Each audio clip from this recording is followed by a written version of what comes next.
Assalamualaikum warahmatullahi wabarakatuh. Perkenalkan, nama saya Cici Suarsi dengan NIM 2122310006, Prodi S1 Ilmu Pemerintahan semester 2, Kampus TISI Bekasi. Presentasi ini dibuat untuk memenuhi tugas ujian akhir semester mata kuliah Sistem Ekonomi Indonesia dengan dosen pengampu Bapak Samin Saputra SEMM, NIDN 2120067401, dan Ibu Hani Ari Rachmani SPD MPD dengan NIDN 0401018013. Pokok pembahasan pada presentasi kali ini yaitu materi pertemuan ke-9 sampai dengan 15. Di antaranya yaitu yang pertama, sistem keuangan dan moneter, yang kedua, sistem fiskal, kebijakan fiskal dan moneter, ketiga, neraca pembayaran, kemudian yang keempat, kependudukan dan tenaga kerja, yang kelima, masalah pertanian, industri, perdagangan dan pangan, yang keenam, pembangunan ekonomi daerah, dan yang terakhir, sistem ekonomi Indonesia di era revolusi industri 4.0. Materi yang pertama yaitu pertemuan ke-9 mengenai sistem keuangan dan moneter. Kehidupan ekonomi tercipta karena adanya interaksi yang dilakukan oleh seluruh pelaku ekonomi, di mana interaksi kegiatan ekonomi tersebut dapat terselenggara lancar manakala ada uang yang berperan sebagai media transaksi. Esensi persoalan moneter dan keuangan bertumpu pada uang, sehingga ini permasalahan moneter dan keuangan pada dasarnya berkaitan dengan persoalan bagaimana menempatkan uang dalam perekonomian. Pengertian sistem keuangan. Sistem keuangan merupakan sistem yang mencakup transaksi keuangan dan pertukaran uang antar investor, pemberi pinjaman dan peminjam, serta sistem keuangan merupakan seperangkat institusi seperti bank, perusahaan asuransi, dan bursa efek yang memungkinkan pertukaran dana. Kemudian, pengertian dari sistem moneter. Sistem moneter merupakan suatu keadaan ekonomi yang dikontrol secara langsung oleh pemerintah pusat. Segala jenis kebijakan yang diambil bersifat terpusat. Kebijakan ini diatur pemerintah melalui bank sentral. Tujuan adanya ekonomi moneter ialah terciptanya stabilitas ekonomi, keseimbangan internal dan eksternal, serta untuk mencapai tujuan ekonomi makro masing-masing negara. Fungsi pokok sistem keuangan dan sistem moneter. Fungsi pokok sistem keuangan yaitu sebagai tabungan atau saving function, kekayaan atau wealth function, likuiditas atau liquidity function, kredit atau credit function, pembayaran atau payment function, resiko atau risk function, kebijakan atau policy function. Sementara untuk fungsi sistem moneter yaitu yang pertama melaksanakan atau menyelenggarakan mekanisme lalu lintas pembayaran yang efisien dengan biaya dan hambatan seminimal mungkin. Yang kedua, menjadi perantara atau penghubung atau intermediari atau penyimpanan atau penabung sebagai pemakai dana. Dan yang terakhir, menjaga tingkat harga pada kondisi yang stabil melalui penciptaan uang dalam jumlah yang sesuai dengan keadaan real perekonomian. Materi pertemuan ke-10 yaitu sistem fiskal, kebijakan fiskal, dan moneter. Kebijakan fiskal. Kebijakan fiskal adalah kebijakan yang berasal dari pemerintah yang memengaruhi perekonomian melalui perubahan pengeluaran dan penerimaan pemerintah. Pemasukan yang diatur utamanya melalui pajak dan pengeluaran yakni berupa anggaran yang dikeluarkan untuk menunjang program pemerintah. Jenis kebijakan fiskal. Ada kebijakan fiskal ekspansif yang merupakan peningkatan belanja pemerintah atau penurunan pajak yang dirancang untuk meningkatkan permintaan agregat dalam perekonomian. Tujuan dari kebijakan ini adalah untuk meningkatkan produk domestik bruto dan menurunkan angka pengangguran. Dan kebijakan fiskal kontraktif yang merupakan pengurangan belanja pemerintah atau peningkatan pajak yang dirancang untuk menurunkan permintaan agregat dalam perekonomian. Tujuan dari kebijakan ini adalah untuk mengontrol inflasi. Instrumen kebijakan fiskal ada pajak, pengeluaran belanja, dan obligasi publik. Dan tujuan kebijakan fiskal yaitu meningkatkan investasi, kemudian meningkatkan kesempatan kerja, kemudian menanggulangi inflasi, dan meningkatkan pendapatan. Kebijakan moneter adalah sebuah kebijakan yang dikeluarkan oleh bank sentral dalam bentuk pengaturan persediaan uang untuk mencapai tujuan tertentu.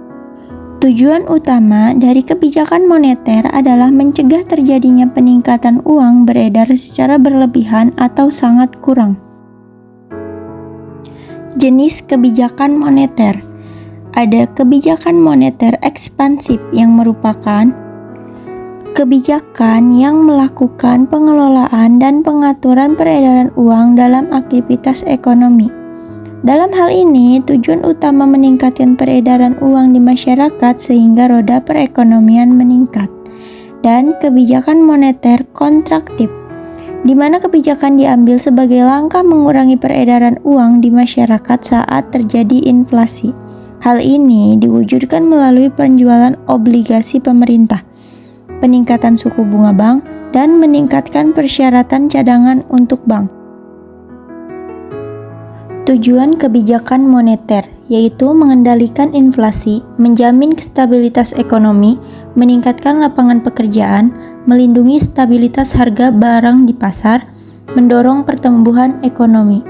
Dan untuk instrumen kebijakan moneter yaitu kebijakan diskonto atau discount rate, kemudian ada operasi pasar terbuka, penetapan suku bunga acuan, dan imbauan moral. Materi pertemuan ke-11 yaitu neraca pembayaran. Definisi neraca pembayaran.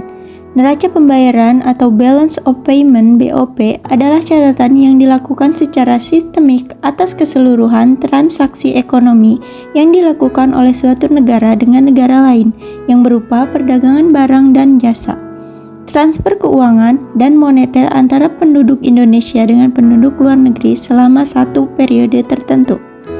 Secara sederhana, neraca pembayaran merupakan suatu catatan sistematis dalam transaksi ekonomi atau perdagangan internasional yang dilakukan dalam jangka waktu satu periode. Transaksi neraca pembayaran. Yang pertama, transaksi berjalan. Transaksi berjalan merupakan transaksi yang berkaitan dengan ekspor dan impor berupa barang dan jasa dalam kurun waktu 1 tahun. Transaksi berjalan terdiri dari neraca perdagangan atau transaksi barang, transaksi jasa, pendapatan primer, dan pendapatan sekunder. Kemudian yang kedua ada transaksi modal.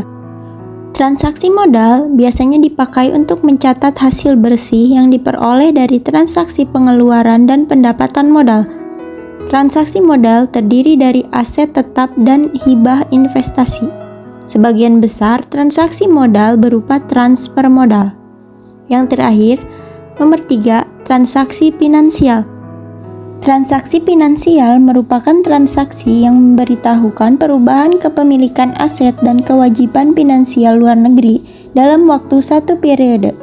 Adapun kategori-kategori yang ada di transaksi finansial yaitu investasi langsung, investasi portofolio, derivatif finansial, dan investasi lainnya.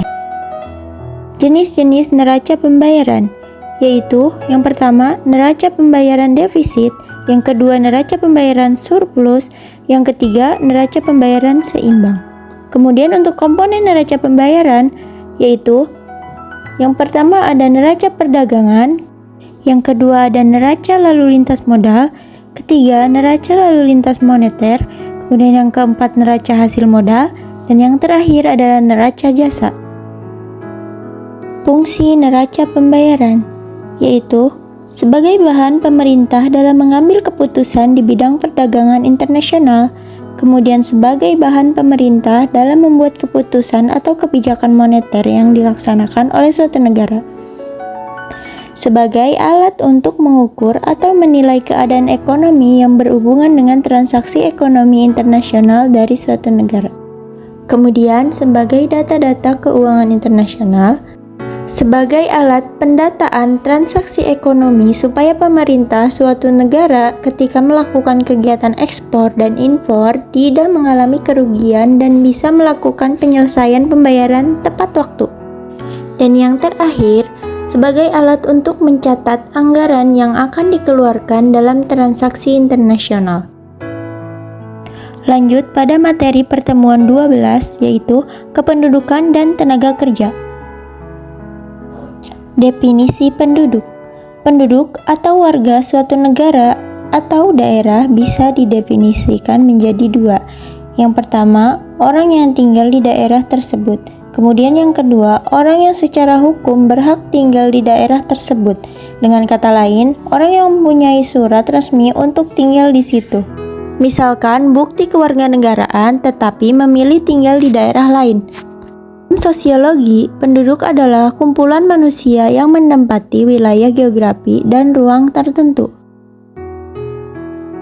Studi kependudukan. Studi kependudukan atau population studies adalah studi yang luas karena di dalam memahami struktur dan proses kependudukan di suatu daerah, faktor-faktor non-demografis ikut dilibatkan. Misalnya, dalam memahami tren fertilitas di suatu daerah, tidak hanya cukup diketahui tren pasangan usia subur, tetapi juga faktor-faktor sosial budaya yang ada di daerah tersebut. Piramida penduduk. Ada piramida penduduk muda. Piramida ini menggambarkan komposisi penduduk dalam pertumbuhan dan sedang berkembang. Kemudian ada piramida stasioner. Bentuk piramida ini menggambarkan keadaan penduduk yang tetap atau statis, sebab tingkat kematian rendah dan tingkat kelahiran tidak begitu tinggi. Kemudian yang terakhir ada piramida penduduk tua. Bentuk piramida penduduk ini menggambarkan adanya penurunan tingkat kelahiran yang sangat pesat dan tingkat kematian yang kecil sekali. Apabila angka kelahiran jenis kelamin pria besar, maka suatu negara bisa kekurangan penduduk. Tenaga kerja. Tenaga kerja adalah setiap orang yang mampu melakukan pekerjaan guna menghasilkan barang atau produk serta jasa baik untuk memenuhi kebutuhan diri sendiri maupun masyarakat. Tenaga kerja memerlukan ketersediaan lapangan pekerjaan atau kesempatan kerja. Kesempatan kerja menunjukkan ketersediaan lapangan pekerjaan untuk diisi oleh pencari kerja. Klasifikasi tenaga kerja. Berdasarkan penduduknya, ada tenaga kerja yang merupakan seluruh jumlah penduduk yang dianggap dapat bekerja dan sanggup bekerja jika tidak ada permintaan kerja.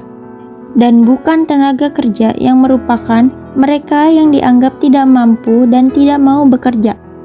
Selanjutnya, berdasarkan batas kerja, ada angkatan kerja yang merupakan penduduk usia produktif yang berusia 15 sampai dengan 64 tahun dan sudah mempunyai pekerjaan tetapi sementara tidak bekerja, maupun yang sedang aktif mencari pekerjaan. Kemudian ada bukan angkatan kerja, yaitu mereka yang berumur 10 tahun ke atas dan kegiatannya hanya bersekolah, mengurus rumah tangga, dan sebagainya. Kemudian berdasarkan kualitas, ada tenaga kerja terdidik, yaitu tenaga kerja yang memiliki suatu keahlian atau kemahiran dalam bidang tertentu dengan cara sekolah atau pendidikan formal dan non-formal. Kemudian ada tenaga kerja terlatih yang merupakan orang-orang yang dapat melakoni sebuah pekerjaan dengan melalui pelatihan khusus dan pengalaman yang mumpuni dan cukup lama. Dan yang terakhir ada tenaga kerja tidak terdidik dan tidak terlatih, yaitu tenaga kerja kasar yang hanya mengandalkan tenaga saja. Dan yang terakhir, berdasarkan status pekerjaan, ada pekerjaan lepas atau freelance, yaitu seseorang yang bekerja sendiri dan tidak berkomitmen kepada majikan dalam jangka waktu tertentu. Kemudian pekerja kontrak, yaitu seseorang yang dipekerjakan oleh suatu perusahaan pemberi kerja dengan jangka waktu tertentu yang telah disepakati dalam perjanjian tertulis. Dan yang terakhir, pekerja tetap, yaitu seseorang yang dipekerjakan oleh suatu perusahaan untuk jangka waktu tidak tertentu dan dibayar dengan gaji atau upah yang sudah disepakati dalam perjanjian tertulis. Masalah ketenagakerjaan di Indonesia antara lain rendahnya kualitas tenaga kerja, pengangguran dan pemutusan hubungan kerja atau PHK, jumlah angkatan kerja yang tidak sebanding dengan kesempatan kerja, gaji yang rendah, dan persebaran tenaga kerja yang tidak merata. Kemudian upaya meningkatkan kualitas tenaga kerja. Kualitas tenaga kerja dapat dilakukan melalui beberapa upaya antara lain meningkatkan kualitas pendidikan, meningkatkan kualitas kesehatan masyarakat, memaksimalkan peran Balai Latihan Kerja atau BLK, mengalahkan program pengembangan, mempercepat sertifikasi prosesi tenaga kerja, penyelenggaraan pelatihan berkala, dan memberikan bonus atau reward dan sanksi atau punishment. Materi selanjutnya yaitu materi pertemuan ke-13 yaitu masalah pertanian, industri, perdagangan, dan pangan. Indonesia terkenal sebagai negara agraris karena sebagian penduduknya bekerja di sektor pertanian. Di dalamnya, petani merupakan pelaku utama dalam sektor pertanian yang berperan penting dalam mewujudkan ketahanan pangan. Melalui petani, kebutuhan pangan rumah tangga hingga bahan baku industri dapat terpenuhi dengan baik. Namun, petani seringkali dihadapkan dengan berbagai permasalahan yang rumit, dan tak jarang permasalahan tersebut justru menyebabkan kerugian yang besar bagi mereka. Tak tanggung-tanggung, masalah tersebut muncul setiap tahun dan masih menjadi misteri dalam penyelesaiannya. Masalah pertanian di Indonesia diantaranya, pertanian dipandang sebelah mata, kemudian krisis regenerasi petani muda, rantai niaga yang merugikan petani, teknik budidaya kurang presisi, modal bagi petani, dan maraknya alih fungsi lahan. Industri adalah suatu bidang atau kegiatan ekonomi yang berkaitan dengan pengelolaan atau pembuatan bahan baku atau pembuatan barang jadi di pabrik dengan menggunakan keterampilan dan tenaga kerja. Sektor industri merupakan penyumbang terbesar terhadap PDB Indonesia, terutama dari sektor manufaktur yang menyumbang sekitar 73% dari total produksi industri Indonesia. Masalah industri di Indonesia. Yang pertama, industri kekurangan bahan baku seperti kondensat, gas, nafta, dan biji besi. Yang kedua, infrastruktur seperti pelabuhan, jalan, dan kawasan industri. Yang ketiga, industri kekurangan utility seperti listrik, air, gas, dan pengelola limbah. Keempat, industri kekurangan tenaga terampil, supervisor, dan superintendent. Yang kelima, industri dapat tekanan serbuan dari impor. Yang keenam, limbah industri seperti penetapan siag sebagai limbah B3. Spesifikasi yang terlalu ketat untuk kertas bekas dan baja bekas atau scarf menyulitkan industri, antara lain industri kertas. Dan yang ketujuh, industri kecil dan menengah atau IKM masih mengalami kendala seperti akses pembiayaan, ketersediaan bahan baku dan bahan penolong, mesin peralatan yang tertinggal, hingga pemasaran. Perdagangan adalah kegiatan yang berkaitan dengan transaksi barang dan jasa di dalam negeri dan melampaui batas wilayah dengan tujuan pengalihan hak atas barang dan jasa. Untuk memperoleh imbalan atau kompensasi, pengembangan sektor perdagangan mengalami berbagai kendala. Kendala yang dihadapi diantaranya disebabkan karena adanya pandemi. Masalah yang terjadi pada sektor perdagangan di Indonesia adalah rendahnya nilai tukar rupiah terhadap dolar, kurangnya kualitas infrastruktur, sektor industri yang rapuh, serbuan impor, perubahan perilaku konsumen, meningkatnya hambatan perdagangan, dan yang terakhir adanya potensi defisit dan resesi ekonomi. Pangan merupakan segala sesuatu yang berasal dari sumber hayati pertanian, perkebunan, kehutanan, perikanan, peternakan, perairan, dan air baik yang diolah maupun tidak diolah, yang diperuntukkan sebagai makanan atau minuman bagi konsumsi manusia, termasuk bahan tambahan pangan, bahan baku pangan, dan bahan lainnya yang digunakan dalam proses penyiapan, pengolahan, dan pembuatan makanan atau minuman. Masalah yang terjadi pada sektor pangan diantaranya mengenai penyediaan pangan, distribusi pangan, konsumsi pangan, akses pangan, ketiadaan atau keterbatasan sarana, dan masalah ketersediaan pangan. Upaya yang dilakukan untuk mengatasi permasalahan pada pertanian antara lain meningkatkan produktivitas, diversifikasi pangan lokal, penguatan cadangan logistik, dan modernisasi. Dan untuk industri, satu wujud dukungan pemerintah dalam pengembangan sektor industri dilakukan dengan pembangunan kawasan ekonomi strategis yang bertujuan untuk mendorong daya saing sektor industri dengan memberikan insentif kepada kawasan industri atau kawasan ekonomi khusus, serta mendukung pembangunan infrastruktur di sekitar kawasan. Pada sektor perdagangan dalam negeri menuntut pemerintah membuat beberapa peran kebijakan dan pengendalian. Kebijakan dan pengendalian tersebut mengarah pada peningkatan efisiensi dan efektivitas distribusi. Kemudian, pemerintah mengambil peran meningkatkan iklim usaha dan kepastian usaha. Kemudian yang terakhir pada sektor pangan, di antaranya peningkatan keterjangkauan dan kecukupan pangan, meningkatkan produktivitas petani dan nelayan, diversifikasi pangan dan kualitas gizi, perbaikan iklim usaha dan daya saing, dan yang terakhir penguatan sistem pangan berkelanjutan atau food estate. Materi pertemuan ke-14 yaitu pembangunan ekonomi daerah. Pembangunan ekonomi daerah adalah suatu proses di mana pemerintah daerah dan masyarakat mengelola sumber daya yang ada dan membentuk suatu pola kemitraan antara pemerintah daerah dengan sektor swasta untuk menciptakan suatu lapangan kerja baru dan merangsang perkembangan kegiatan ekonomi dalam wilayah tersebut.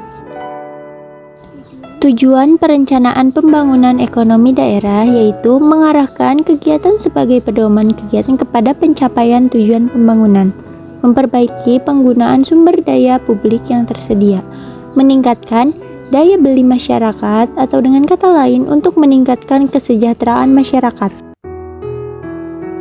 Strategi pembangunan ekonomi daerah meliputi strategi pengembangan fisik atau lokalitas, strategi pengembangan dunia usaha, strategi pengembangan sumber daya manusia, dan strategi pengembangan ekonomi masyarakat. Pemerintah mengalami kendala dalam pembangunan ekonomi daerah, dan untuk mengembangkan tugas tersebut, pemerintah harus berperan aktif dalam pembangunan ekonomi daerahnya. Banyak kendala-kendala yang dihadapi pemerintah daerah dalam membangun ekonominya, diantaranya ketimpangan pembangunan sektor industri, kurangnya meratanya investasi, tingkat mobilitas faktor produksi yang rendah, perbedaan sumber daya alam, perbedaan demografis, dan kurang lancar perdagangan antar daerah. Ada 4 peran yang dapat diambil oleh pemerintah dalam proses pembangunan ekonomi daerah. Yang pertama, entrepreneur, yang kedua, koordinator, yang ketiga, fasilitator, dan yang keempat, stimulator. Keempat peranan tersebut berperan bagi lahirnya inisiatif-inisiatif pembangunan di daerah. Materi pertemuan terakhir yaitu materi ke-15 adalah Sistem Ekonomi Indonesia di Era Revolusi Industri 4.0. Apa itu Revolusi 4.0? Revolusi 4.0 adalah penerapan teknologi modern seperti teknologi fiber atau fiber teknologi dan sistem jaringan terintegrasi atau integrated network yang bekerja setiap aktivitas ekonomi dan produksi hingga konsumsi. Munculnya era revolusi industri 4.0 ditandai dengan munculnya bidang robotika, kecerdasan buatan, artificial intelligence atau AI, nanoteknologi, komputasi kuantum atau quantum computing, Internet of Things, industri Internet of Things atau IIoT, teknologi nirkabel generasi kelima atau 5G, aditif manufaktur atau pencetakan 3D, dan industri kendaraan otonomi penuh atau fully autonomous vehicles. Implementasi revolusi industri 4.0 di Indonesia. pemerintah telah menetapkan 5 sektor utama yang akan memasuki gerbang industri 4.0. Yang pertama, bidang makanan dan minuman, kemudian yang kedua bidang tekstil dan pakaian, yang ketiga bidang otomotif, yang keempat kimia, serta yang kelima adalah elektronik. Hal ini tentu dilakukan dengan berbagai pertimbangan antara lain adanya dampak ekonomi dan kelayakan implementasi dengan kriteria mencakup ukuran domestik bruto, nilai perdagangan, potensi, dampak terhadap industri lain, besaran investasi, dan kecepatan penetrasi pasar. Revolusi Industri 4.0 berpengaruh pada perekonomian Indonesia. Dengan revolusi industri 4.0 memberikan pengaruh di bidang perekonomian meningkat, di mana sektor-sektor membuka peluang untuk kewirausahaan dan UMKM meningkat dengan pesat, sehingga memberikan dampak pengaruh pada kewirausahaan demi kemandirian ekonomi. Perubahan pada sistem ekonomi diantaranya digitalisasi dan konektivitas, pertumbuhan ekonomi berbasis teknologi, transformasi industri, pendidikan dan pelatihan, infrastruktur teknologi, dan pengaturan dan kebijakan. Sistem ekonomi Indonesia dalam era revolusi industri 4.0 mengalami perubahan signifikan dengan ditandai adanya adopsi teknologi digital seperti big data, internet of things atau IoT, kecerdasan buatan atau AI, dan robotika yang mengubah cara kerja, produksi, dan konsumsi. Di era revolusi industri 4.0, Indonesia mengadopsi sistem ekonomi yang berbasis pada teknologi digital dan inovasi. Beberapa aspek sistem ekonomi Indonesia di era ini termasuk e-commerce, fintech, startup teknologi, pemberdayaan pertanian dan industri manufaktur, serta kebijakan dan regulasi. Kesimpulan pada keseluruhan materi yang telah saya sampaikan adalah sebagai berikut. Indonesia memiliki sistem ekonomi yang berbeda dengan negara lain. Hal tersebut dikarenakan sejarah dan ideologi bangsa Indonesia sebagai faktor yang mempengaruhi jenis sistem ekonomi yang diterapkan pada suatu negara juga berbeda. Pancasila sebagai dasar negara menjadi asas dari sistem ekonomi Indonesia yang kekeluargaan dan gotong royong serta selaras dengan sila-sila Pancasila. Selain itu, agar sistem Indonesia juga selaras dengan dinamika globalisasi saat ini, maka perlu adanya penyesuaian dengan perkembangan penggunaan teknologi informasi, komputer, dan juga jaringan internet. Salah satu indikator sejahtera dan kemajuan suatu negara diukur dari tingkat perekonomiannya. Semakin baik pertumbuhan ekonomi pada suatu negara, maka semakin sejahtera negara tersebut. Lebih lanjut, untuk menciptakan pertumbuhan ekonomi tersebut diperlukan interaksi dan keterkaitan antara elemen para pelaku ekonomi sehingga diperlukan adanya sebuah sistem ekonomi. Sekian presentasi yang dapat saya sampaikan, kurang lebihnya mohon maaf. Wabillahi taufiq wal hidayah. Wassalamualaikum warahmatullahi wabarakatuh.